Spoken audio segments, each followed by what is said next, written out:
അടുത്ത പ്രദീപിനോടാണ് ഒരു ചോദ്യം. ഈ ടീച്ചറെ എങ്ങനെയാണ് കണ്ടെത്തിയത്? കാരണം നമ്മൾ ആരും ഇത്രയും നാളെ അറിയാതെ പോയതാണോ, അല്ലെങ്കിൽ അധികം ഫേമസ് ആവാതെ പോയതാണോ?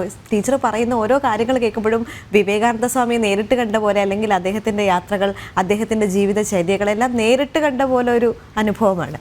അത് പറയുമ്പോൾ ചിലപ്പോൾ ഞാൻ ഇമോഷണൽ ആവും. ഞാൻ ടീച്ചറല്ല, ടീച്ചർ എന്നെയാണ് കണ്ടെത്തിയത്. അപ്പോൾ അതിലേക്ക് വരാനുള്ള കാര്യം, വിദ്യാധിരാജ വിദ്യാമന്ദിറിൽ ഞാൻ വിദ്യാർത്ഥിയായി ചെന്ന് ഒതുങ്ങിക്കൂടിയിരുന്ന എന്നെ പിടിച്ച് പ്രസംഗത്തിലേക്കും നാടകത്തിലേക്കും പിന്നെ ആകാശവാണിയിലേക്കും കൈപിടിച്ച് നടത്തിയ ടീച്ചറാണ്. അതല്ല ടീച്ചർ ഇവിടെ വരാനുള്ള യോഗ്യത. നാളുകൾക്ക് ശേഷം വീണ്ടും ഒരു വിളി വന്നു, പ്രദീപെ ഈ ശബ്ദം ഓർമ്മയുണ്ടോ എന്ന് ചോദിച്ചിട്ട്. ആ ശബ്ദത്തിനൊരു പ്രസക്തിയുണ്ട്. ഒരുപാട് പേര് അറിയുന്ന പ്രശസ്തയായ ഒരു ഡബ്ബിംഗ് ആർട്ടിസ്റ്റ് ആയിരുന്നു ടീച്ചർ.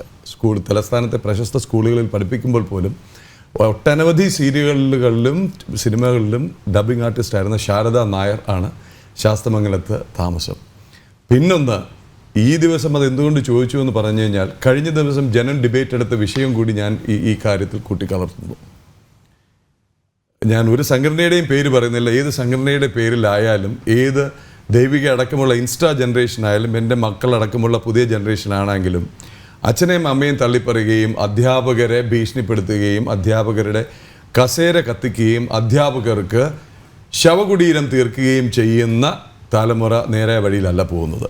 അത് ഞാൻ ഓൾഡ് സ്കൂളായിരിക്കാം, ഓൾഡ് ജനറേഷൻ ആയിരിക്കാം. ഈ സമയത്ത് ഞാൻ ഓർക്കുന്നത്, വളരെ പെട്ടെന്ന് പ്രേക്ഷകരെ മുഷിപ്പിക്കാതെ ഒരൊറ്റ കാര്യം മാത്രം പറഞ്ഞ് അവസാനിപ്പിക്കാം. വട്ടപ്പാറയിൽ ലൂത്ത് മൗണ്ട് എന്ന് പറയുന്ന സ്കൂളുണ്ട്. ഫ്രാൻസിസ്കൻ മിഷണറി ബ്രദേഴ്സ് നടത്തുന്ന സ്കൂളാണ്.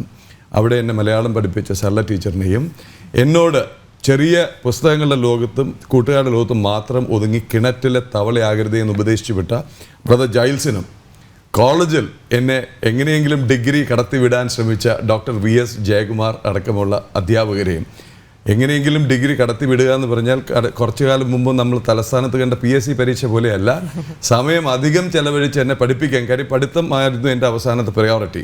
ഒടുവിൽ ഒരു പ്രതിസന്ധിയിൽ നിന്നപ്പോൾ വീണ്ടും ഒരിക്കൽ കൂടി ആകാശവാണിയിലേക്ക് കൈപിടിച്ച് ഉയർത്തിയ ഫിലിപ്പ് കോശി സാർ അടക്കമുള്ള അധ്യാപകരെയും, ഒപ്പം ഏറ്റവും ഒടുവിൽ ഇവിടെ ഇരുന്നത് പറയാനുള്ള ഊർജ്ജം തരുന്ന ജനം TV മാർഗദർശികളെയും. കാര്യം ഇവരിൽ പലരെയും പ്രേക്ഷകർ പോലും അറിയുന്നില്ല. പക്ഷേ ആ ഒരു കൈപിടിച്ച് നടത്തലുണ്ടല്ലോ, ഗുരുത്വം എന്ന് ഒറ്റ വാക്കിൽ പറയാം. അത് നഷ്ടപ്പെടാതിരുന്നു കഴിഞ്ഞാൽ ഇതുപോലെയുള്ള ടീച്ചർമാർ നമ്മളെ തേടി വരും, നമുക്ക് അവരെയും തേടി പോകാം.